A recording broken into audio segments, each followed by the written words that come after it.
Hello everyone, welcome back to the Indica Observer. In today's video, we are diving deep into one of the most talked about events in the global geopolitics, Operation Midnight Hammer, in which the United States strikes back on Iran's nuclear sites. Now, we are going to break this down step by step, and by the end, you'll have a clearer understanding of what's happening, why it matters, and how this could shape the future of international relations. But before we get into the details, let's take a quick step back and understand the broader context of this operation and how we got here. The story of Operation Midnight Hammer doesn't start with the United States, right? It begins with Israel. As you might know, Israel has been vocal about its concerns over Iran's nuclear ambitions for years now. Under what was known as Operation Lion, Israel launched a preemptive strike targeting Iran's nuclear infrastructure. The aim was clear, right? Cripple Iran's nuclear program and significantly weaken its ability to retaliate or advance any further nuclear development. Now, Iran has consistently maintained that its nuclear program is for peaceful purposes meant for civilian energy use only.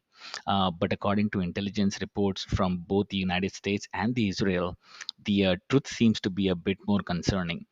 The fear is that Iran's nuclear activities could lead to a development of nuclear weapons, a notion that many in the international community view as a threat not just to the Middle East, but to the global stability as well. So the big question was always, would the US intervene anytime soon? And for weeks now, the world was holding breath, wondering whether America would step into the conflict. US officials had given a clear ultimatum. They would provide Iran with 2 weeks to decide if they would take steps to avoid escalation. But as we saw, the 2 week window closed much faster than anyone expected. On June 21st, 2025, the unexpected happened, right? The United States joined the conflict. The US launched a series of bombing targeting some of the Iran's most critical nuclear sites. The three targets were the Fordo nuclear facility, the Natanz enrichment complex, and the Isfahan nuclear research center.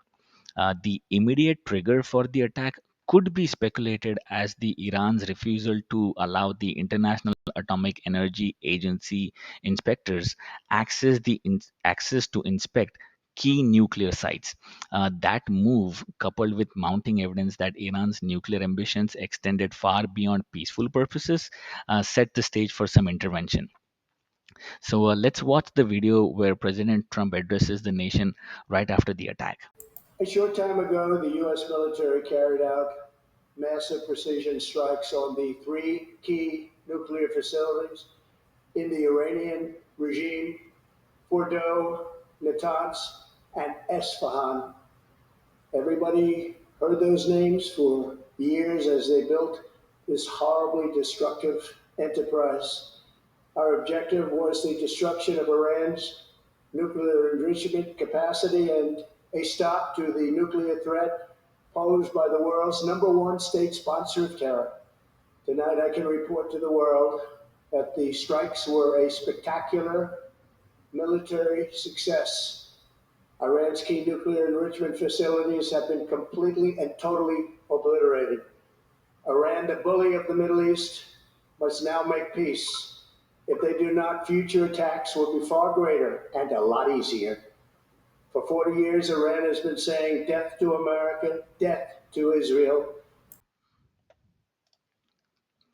Here's where things get interesting, right? This was not your typical military strike. The United States employed a level of strategic deception that caught the world by surprise. Multiple bombers were dispatched from the west, but the real game changer came from the B 2 stealth bombers launched from Whiteman Air Force Base in Missouri. The bombers, often hailed as the most advanced in the world, flew undetected, throwing Iran's defense system off the track. The decoy planes drew attention from the west of America, while the real strike came from the east of America, a move that completely bypassed Iran's air defenses. The B 2, designed to avoid detection by radar, are practically invisible to most defense systems. And if you ever see a B 2 bomber, it means you're safe because they don't come in sight if you are the target. Iran, unaware of this tactic, couldn't react in time, right? This maneuver is a perfect example of military strategy at its finest, keeping your enemy in the law, off balance, and out of the game before they even realize what's happening. Now, let's watch Israel's reaction to this. Congratulations, President Trump. Your bold decision to target Iran's nuclear facilities with the awesome and righteous might of the United States will change history. In Operation Rising Lion, Israel has done truly amazing things. But in tonight's action against Iran's nuclear facilities, America has been truly unsurpassed. It has done what no other country on earth could do. History will record that President Trump acted to deny the world's most dangerous regime the world's most dangerous weapons. His leadership today has created a pivot of history that can help lead the Middle East and beyond to a future of prosperity and peace. President Trump and I often say, peace through strength. First comes strength, then comes peace. And tonight, President Trump and the United States acted with a lot of strength. President Trump, I thank you. The people of Israel thank you. The forces of civilization thank you. God bless America. God bless Israel. And may God bless our unshakable alliance, our unbreakable faith. So, Israel's president's speech revealed just how crucial this moment was for them. You can see his face lit up with satisfaction as he declared that through strength will hopefully and finally take shape. The idea behind this phrase is simple: peace is only possible when there is a strong military deterrent to keep aggressors in check. Now, this statement of peace through strength interestingly echoes an ancient Indian saying from Lord Rama from over 14,000 years ago. In Sanskrit, it goes by Bhai bin hoy na preet, meaning without fear, there can be no love. The phrase reflects the idea that respectful fear or reverence is necessary for maintaining peace and order. The respectful fear is not about cruelty, but it's about creating boundaries that helps relationships stay strong, or in this case, nations. So Israel sees the US move as a sign that peace is only achievable when adversaries know that there's real strength backing up their intentions. It's a very calculated approach to international relations, basically. So, what does this mean for Iran? Well, the big question now is how will they respond? Will it be a direct response, or will they activate their proxies, such as the militants in Yemen or Lebanon? The possibility of Iran closing the Strait of Hormuz has been floated as well, as this could have serious global repercussions. The Strait of Hormuz, if you guys don't know, is one of the most critical checkpoints for the global oil shipments. Because 20% of the world's oil passes through here, and Iran has the capability to block it because it's literally next to Iran. If they were to do so, it would send shockwaves through the global economy. Countries like India, China, Japan, Indonesia, and many more, which rely on oil from the Gulf nations, would face significant disruptions, causing global shockwaves. Iran might choose this route to show that they have powerful options at their disposal as well, despite the attacks they have faced. India, in particular, has a huge stake in this. Prime Minister Narendra Modi has already called for immediate de escalation, and India has its own concerns about the potential closure of Strait of Hormuz. With 60 to 65% of India's oil imports coming through this route, any disruption could have devastating consequences on the country's economy.